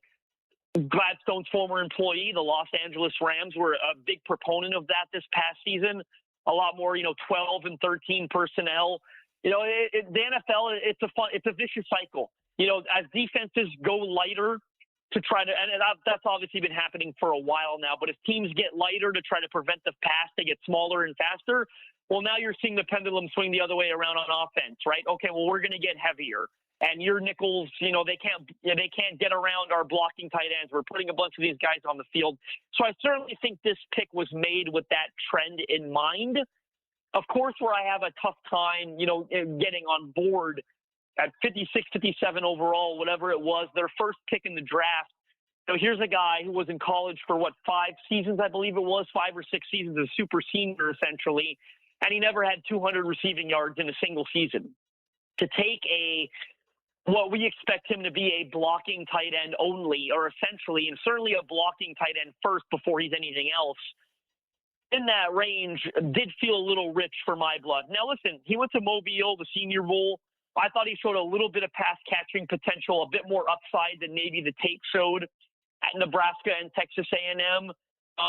Will he make a couple of plays as a receiver? Sure. I think opposing defenses are going to forget about him. He's going to get into some sneaky spots where they're expecting him to block, and instead they're going to target him, and he's going to be wide open in the end zone. There's going to be opportunities for him to make an impact in the passing game. But I certainly think they took a blocking tight end at 56 overall. And I think it's fair for everyone to question the value of that selection. I believe he was targeted 22 times only at A&M, and he actually caught 19 of those 22 targets. For whatever that's worth, they just didn't really throw him the ball. I remember him from that game-winning touchdown in South Bend to beat the Irish there on that Saturday night in September. And I don't know why, after you see him make a play like that, you wouldn't throw him the ball more.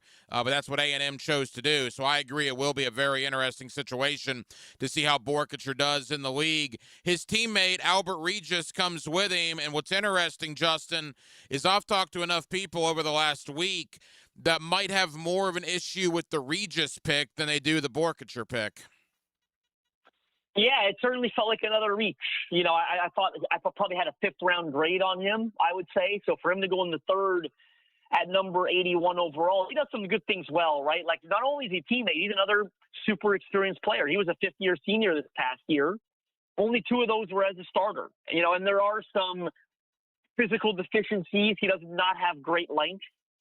For the position, I think that's certainly one of my concerns. He does a good job getting low. If you want to talk about the positives, I think he more often than not won the leverage battle. He plays with really good bounce.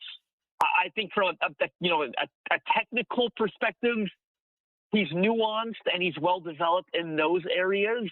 I just feel the physical deficiencies are probably going to prevent him from being anything more than say a rotational, interior guy who can maybe help you stop the run on first down, maybe play a little nose tackle for you on those early downs.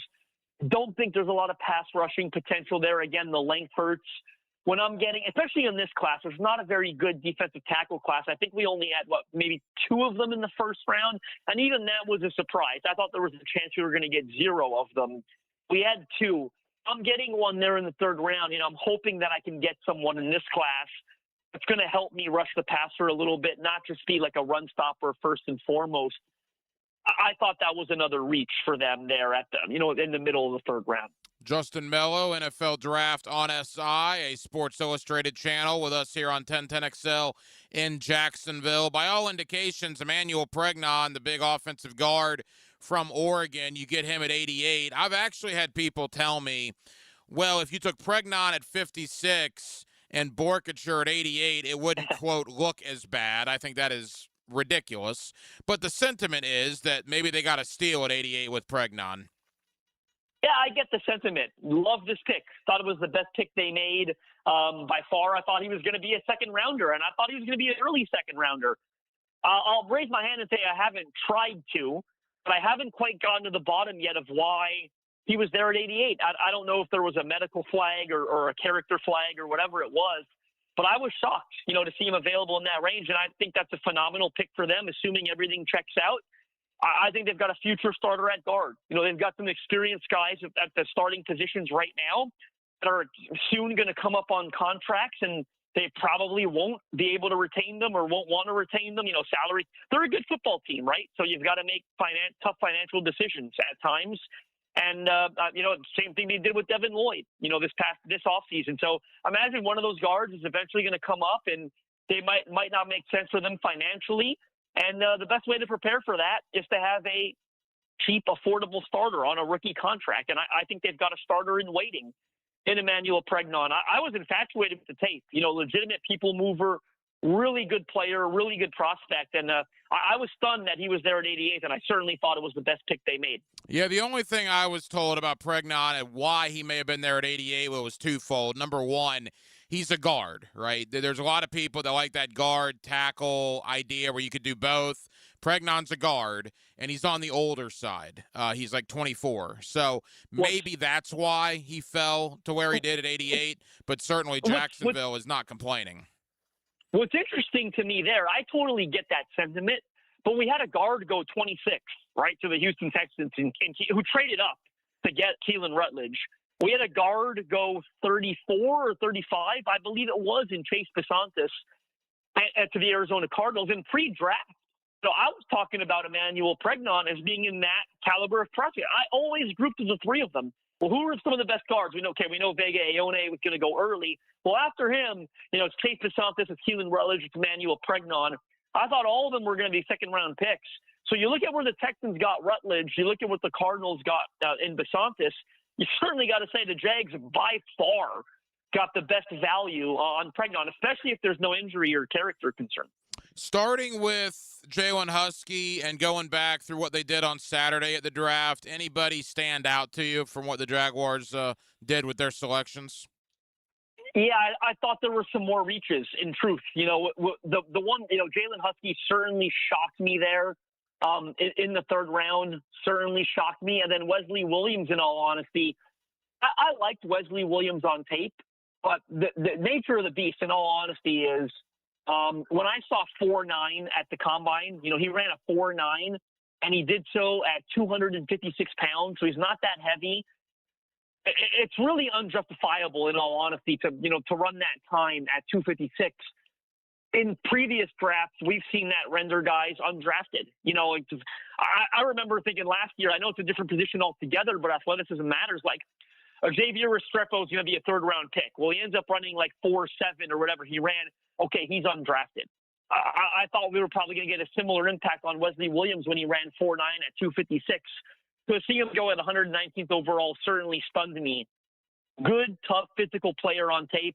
I think he'll do some rotational things for them. He'll stop the run. The lack of athleticism surprised me, certainly with the draft slot. I like the tight end out of Houston. I think he's a developmental guy. I thought he was certainly interesting to me. Was at the Senior Bowl. He looked like a big red zone target, big catch radius. And same with Josh Cameron out of Baylor. I thought looked really good in that Mobile environment too. So those two picks on day 3, if I had to pick two that I actually liked, the tight end and Josh Cameron, I thought that they both have developmental upside. Justin, as we begin to wrap up, and we've had you on for years, you're certainly one of our draft guys, and you're right. Like you said in your write-up there, NFL Draft on SI, Sports Illustrated channel, about the Jaguars. Admittedly, you had them 32nd in your post-draft ranking, but you said it will be a fascinating case study to see this class versus the consensus board. And I'm curious what the reaction will be in the NFL media draft world if this class turns out to be better or even much better than expected, what that'll mean for consensus boards moving forward. Listen, credit where credit is due, okay? Sure, I ranked them 32nd in terms of draft classes. That's my personal opinion, right? If I'm wrong, I will gladly put my hand up and learn from it. One thing I will not do, and I don't think anyone should do, and I'm sure a lot of it is going on right now, even though I ranked them 32nd, the book is just starting, right? Like, we're not closing the book on this draft class. They have not stepped on an NFL field yet. Let's give them a fair chance, like every other class, every other process. I talked to a lot of these kids that they drafted. They're really good, high-character kids. Like, I had a great conversation with Wesley Williams. I had a fantastic conversation with Nate Borkircher, the tight end, who's certainly a selfless, team-first kind of guy that I'm excited to follow his journey. The book is not closed, but they deserve every opportunity, every fair chance to prove themselves that every other, prospect and draft class is going to get. So, yes, I could share my analysis. I could share my personal opinion. I've earned that right because I put in the work and I've studied these prospects intensely over the last several months. But no one bats 100%, and the book is not closed. I cannot wait to see how this draft class turns out. As I said, it's going to be a fascinating case study. And if we're wrong, I hope there will be others next to me, raising their hand and saying, hey, we were wrong about these guys. They were, a lot better, or this class ended up being a lot more productive than we expected them to be. How can we learn from that and move forward and give the credit to James Gladstone if that's what ends up happening? Justin, final question. We got 60 seconds. You had Jacksonville 32. Who did you have as the best class overall? I had the Cleveland Browns at number 1. I think it was a no-brainer. You know, moving down, getting their left tackle in Spencer Fano, getting 2 first-round wide receivers, in my opinion, Casey Concepcion and Denzel Boston. I was shocked Boston, was available where he was. And then getting Toledo safety Emmanuel McNeil-Warren, who I had a fringe first-round grade on towards the end of the second round, 58th overall. The Browns have put together 2 really nice draft classes in a row. I think GM Andrew Berry's a lot better at this than he gets credit for. They haven't won a lot of games. And at the end of the day, none of this will matter if they can't solve the quarterback position.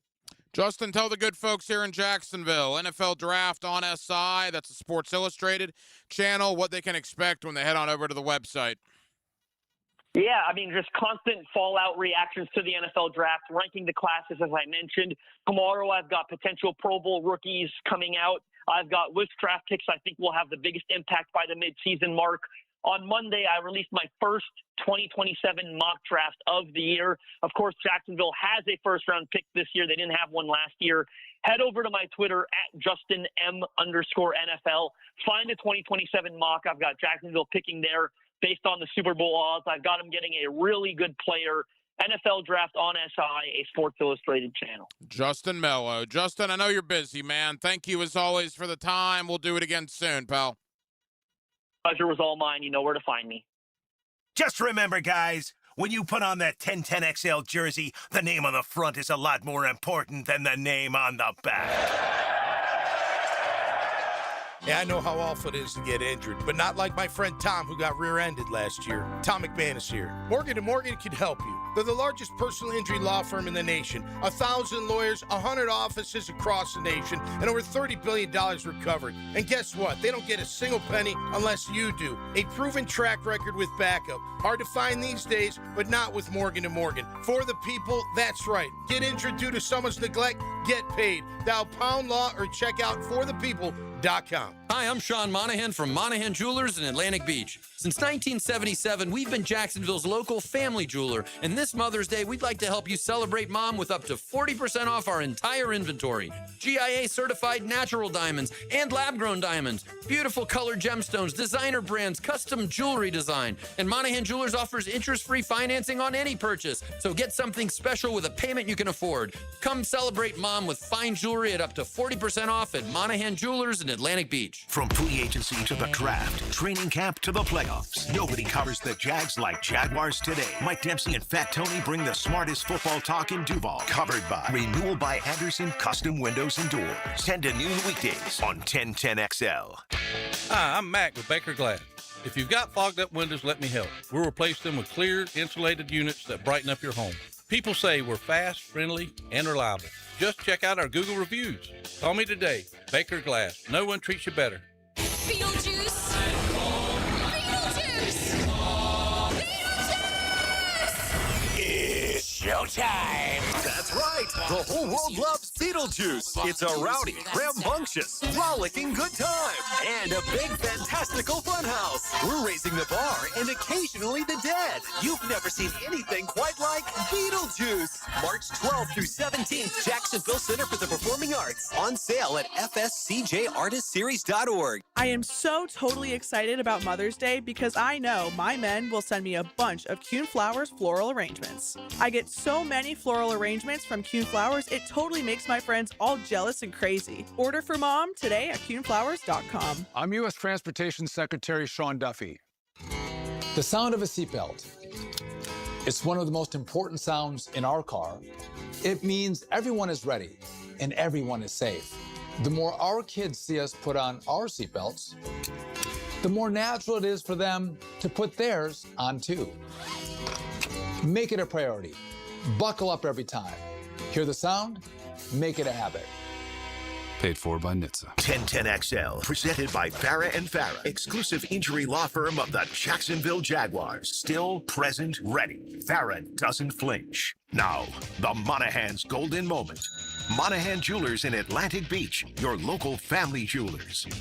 Yeah, there were a lot of golden moments on tonight's show. Boy, a lot of things going on. The unfortunate passing of Ted Turner, losing him today at the age of 87. You think everything that Ted Turner accomplished outside the sports world. And then when you bring it into the sports world, from the Braves on TBS to CNN, SI to forming WCW Pro Wrestling, or at least putting them on Monday night and starting the Monday Night Wars, an incredible career both in the world of sports and outside of it. So Ted Turner gone today at the age of 87. Golden Tempo, the Kentucky Derby winner, the owner obviously deciding not to put that horse in the Preakness, kind of a buzzkill there. We talked about that. Spent some time on the Jaguars with Justin Mello, as you just heard, from NFL Draft on SI, and previewed rookie minicamp. And then we talked the Gator recruiting. My goodness gracious, the Florida Gators on the recruiting trail have been nothing short of outstanding. We talked to Zach Abolverdi of Gators Online about that, as 3 commitments for Florida in the last 24 hours. Speaking of former Florida Gators, that's Billy Donovan. Is he the front runner for the job in Orlando with the Orlando Magic? Does he need to be the front runner? Let's go to Orlando. Jason Beatty of the Orlando Sentinel talking Billy Donovan, Orlando Magic, next, right here on Hacker After Dark. Launch the downloads. Join the 1010XL Podcast Network. And initiate sequence. Now you can find all your favorite 1010XL podcasts in your platform of choice. Hey, Hickett here. Spring and summer air should feel fresh, not full of dust, allergens, and whatever winter left behind in your vents. Your air ducts, they're the lungs of your home. If they're dirty, you're breathing it every day. That's where Zero Res comes in, backed by more than thousands of Google reviews and a 4.9 rating. This month only, take 25% off all services, including your air ducts. That's cleaner air, better efficiency, and a fresher home guaranteed. Call 904-287-5727 or visit ZeroResJacksonville.com and mention the 1010XL special. When you're injured, you need more than legal advice. You need someone who truly cares. I'm Chris Campione, and at Campione Law, I take pride in what we do. You're never just another case. We take the time to listen, guide you through the process, and fight for your recovery every step of the way. And remember, you pay nothing unless we win. Zip, nada, nothing. Learn more at CampionLaw.com. Offices, Jacksonville and St. Augustine. Count on Campion Law. Southeast Orthopedic Specialist is now offering ortho walk-in appointments. If you have an immediate need for orthopedic care, contact Southeast Orthopedic Specialist immediately.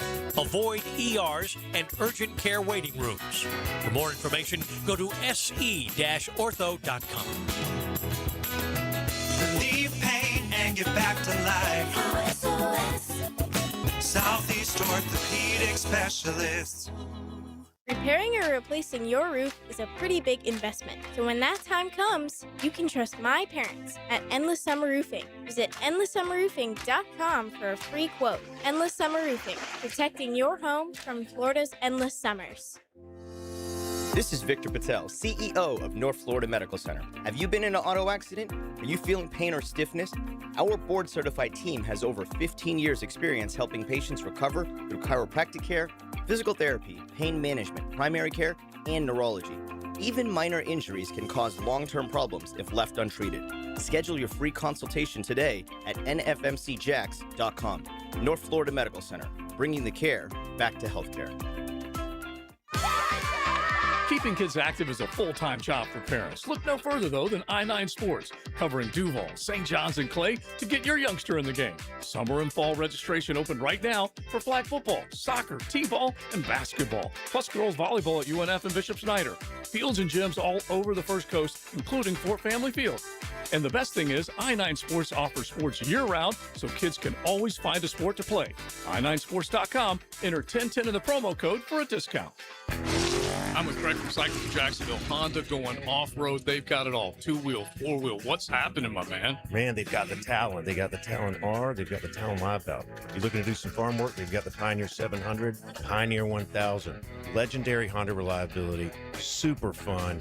Dirt bikes, of course, always amazing. More podium finishes than any other company. Can't go wrong there. And families love it when they go off-road with Honda. Check them out. Cycles of Jacksonville on Atlantic near Regency.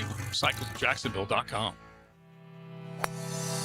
The best value for golf in Jacksonville remains Cimarron. Totally reestablished with new tee boxes, improved fairways and greens, also a brand new restaurant with indoor and outdoor settings, and live music. Join the Wild One loyalty program online at Cimarron Golf. When's the last time you played Cimarron? Cimarron Golf Club on 210, the Wild One.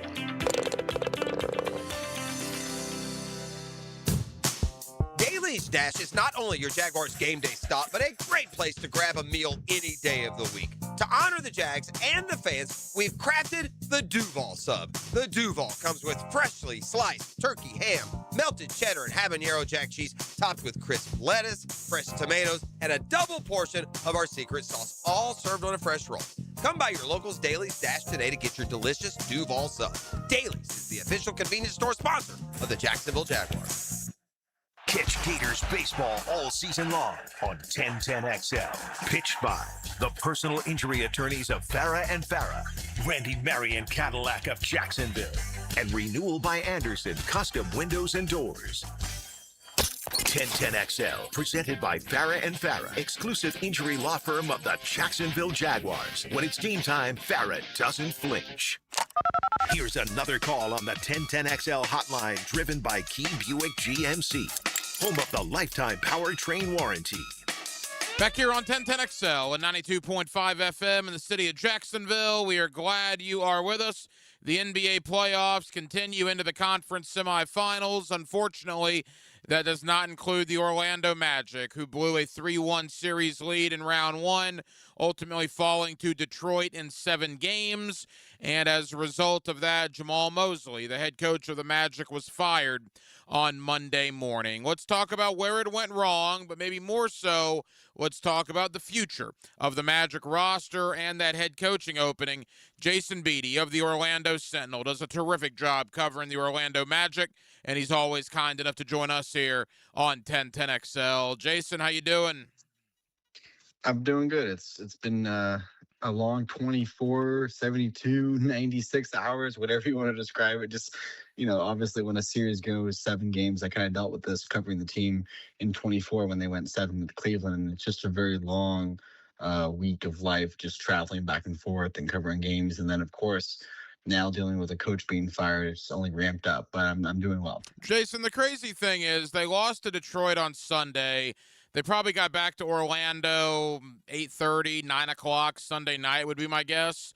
12 hours later, Jamal Mosley was fired. I mean, that was quick.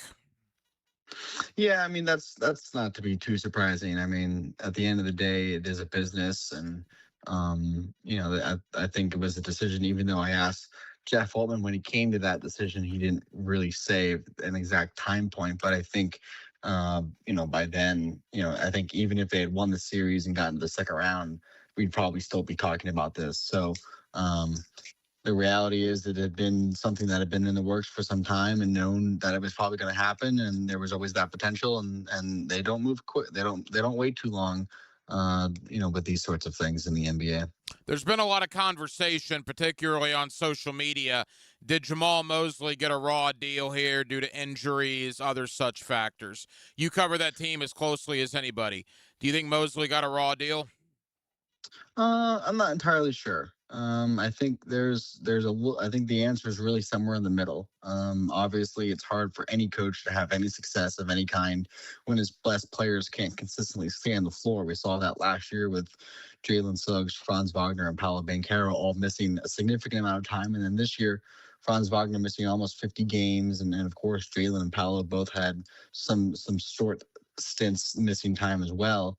But at the same time, their offense really lacked a sense of creativity that, when it comes to the playoffs, the ball slows down, the games go longer, the possessions are extremely important. And we just saw against Detroit, the reason they were able to come back is just because, the offense really just had stagnant moments where, maybe if you had a different coach with more offensive creativity, you wouldn't have those half-court possessions where the shots were being taken place, at the end of the shot clock. And of course, no coach can control how his team shoots. When you miss 23 shots in a row in game 6 on your home court, that's going to be challenging for any coach to overcome. But I think at the end of the day, in sports, sometimes you just see messages get old, and that's what happened to Jamal Mosley. I mean, Jeff Weltman said himself they believe they need a new perspective on the situation. And I think while health was obviously a factor in this and how we got here to this point, the reality is Jamal Mosley's time was just probably done for the better. Jason Beatty of the Orlando Sentinel. I want to move on to the future in one moment, but you mentioned Game 6. Jason, watching Game 6, as a Magic fan, I went to a dark place on social media. When they missed 23 shots in a row, they blew a 24-point lead. That'll be something I don't forget for a long, long time. You were in the Kia Center, man. What was that like? Yeah, I think it was shell-shocking, but it wasn't surprising. In Game 2, we saw them give up a 30-3 run. We saw them blow 11 games in the regular season during which they led by double digits or more. I was also in the building at Scotiabank Arena earlier this year when they allowed a 31-0 run to the Toronto Raptors and suffered their largest loss in franchise history at 52 points. So this team, if any, is capable of giving up those runs. We saw it time and time again where teams would make those sorts of runs. Obviously, we had not seen them miss 23 shots in a row like that before, but and that was just, it wasn't surprising, but I think it was still, shocking to those guys. After the game, we saw multiple players decline to speak to the media, and you could just tell how hurt that they were with that. And I think that's something that's gonna hurt them for a long time. I mean, I asked Anthony Black in the locker room in Detroit after Game 7, what's going to stick with you the most of the season?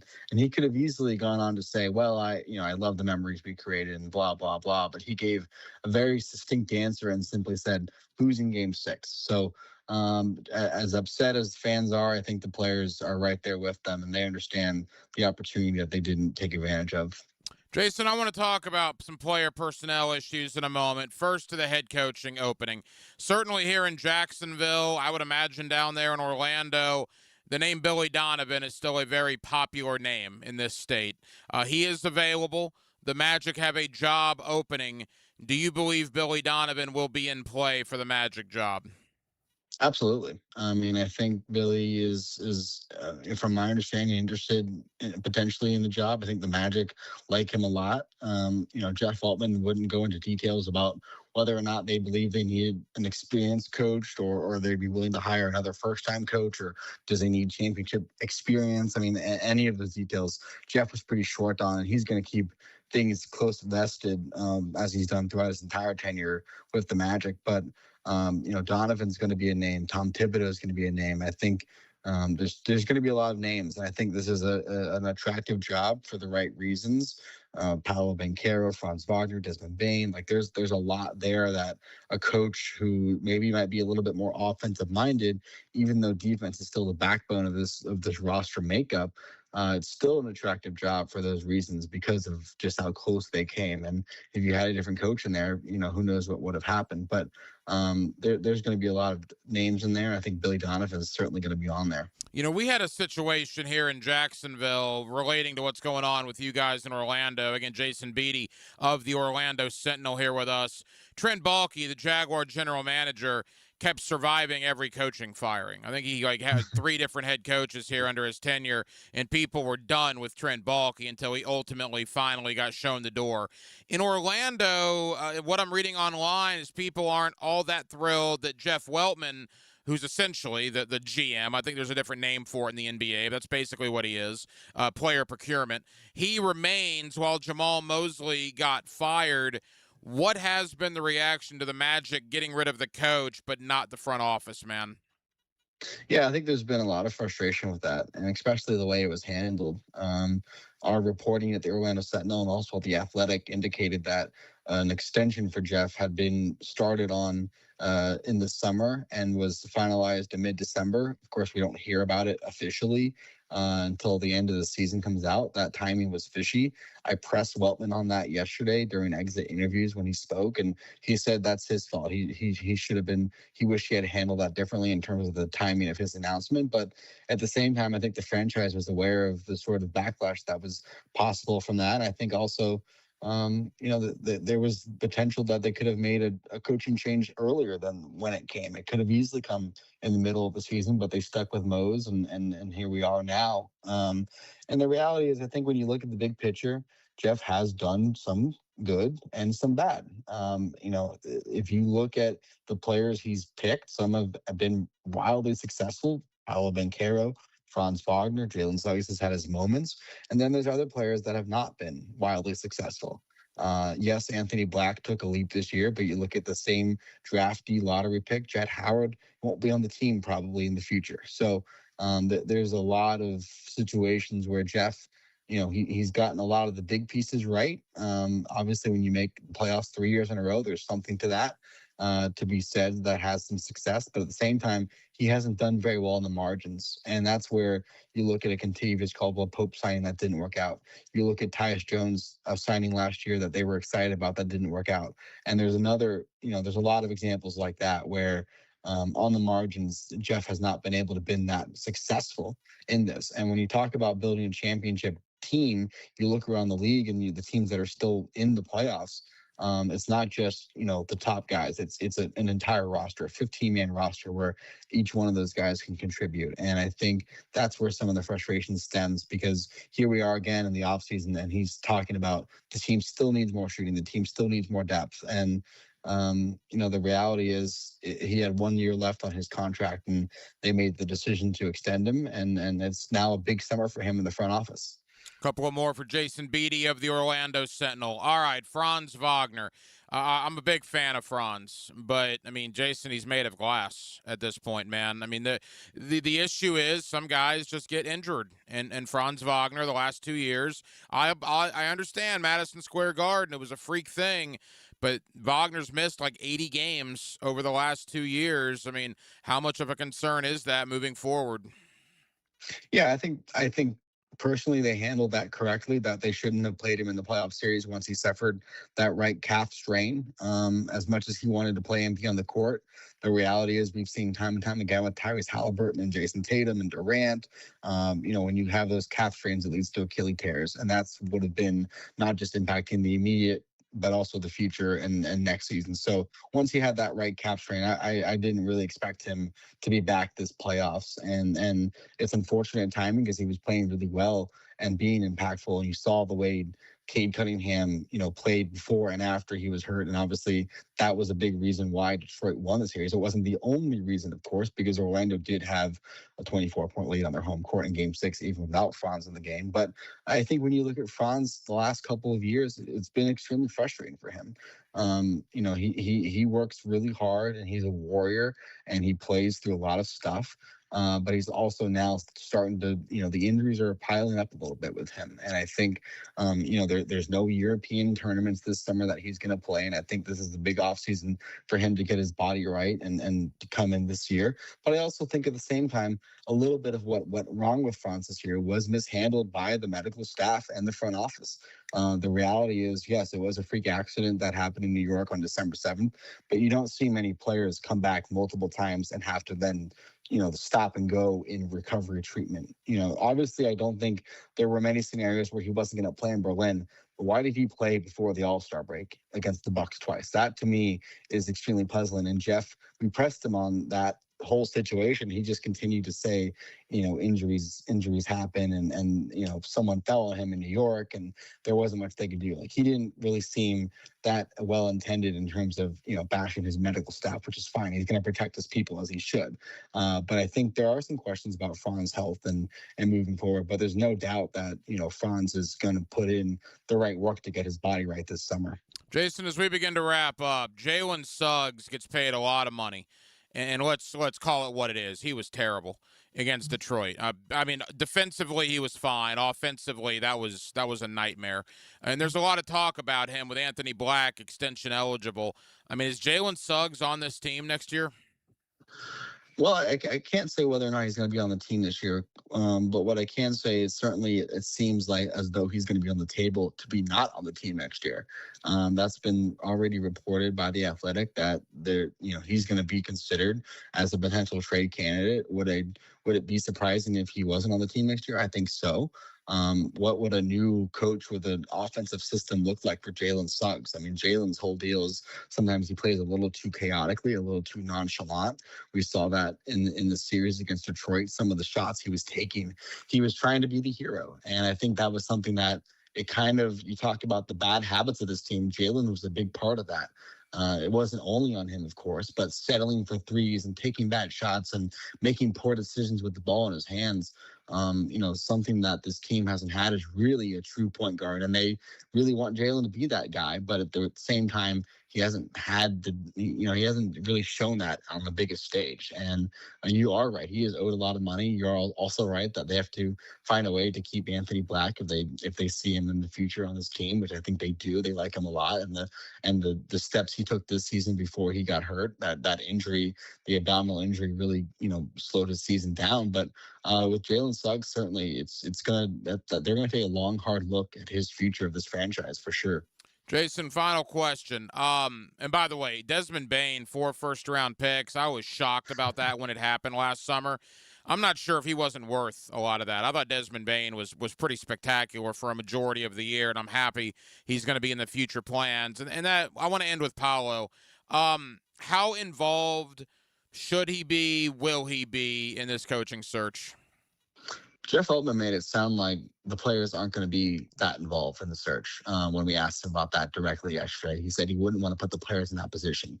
But he also told us that they're going to meet with the guys this week, probably today, probably tomorrow, this week, to hear their thoughts on what they think the team needs, and how they can get better themselves and how the team overall can get better. And I'm sure the coaching search is going to come up in those discussions. If Paolo Banchero cares so deeply as much as he says he does, which he does. We know it. We know he does with the way he performed the last 3 years in the playoffs, but especially in this series against Detroit. He's going to make his voice heard, and I think we heard some of that after Game 7. That they need to be better, and it doesn't just start in April in the playoffs. It starts this summer in the off season, and coming in with a level of seriousness and taking care of their bodies. I mean, I think Paolo, we weren't able to ask him this, but I think he'd probably admit that he wasn't in the best shape coming into the season. We did not see the same level of explosiveness. Maybe that stemmed from the oblique injury last year, and then he kind of messed up his offseason, and this offseason will be different. Maybe he gets into better shape coming to next season, but we weren't able to ask about that because the players declined to talk for exit interviews. But I think Paolo will make his opinion heard as in regarding who they're going to hire as a coach. Will it all come down to him and his decision? I don't think so. But I think at the same time, certainly they'll listen to him. Give us 30 seconds. Again, I'm asking you for a hypothetical or really just your opinion. Is Billy Donovan the guy to beat for this job? That's what it seems like right now. Is he going to be the coach of the Magic? I can't really say that. I think they're going to be in this process for some time. They're going to be very selective. I think Jeff Weltman is very interested in hearing what other people have to say about this team, but certainly Billy Donovan really seems like the name to beat right now. But it's going to take a process. Jason Beatty of the Orlando Sentinel. Jason, I know it's been a very busy week for you. Thank you for taking time out for us here in Jacksonville, and we'll talk soon, pal. No worries. Thank you.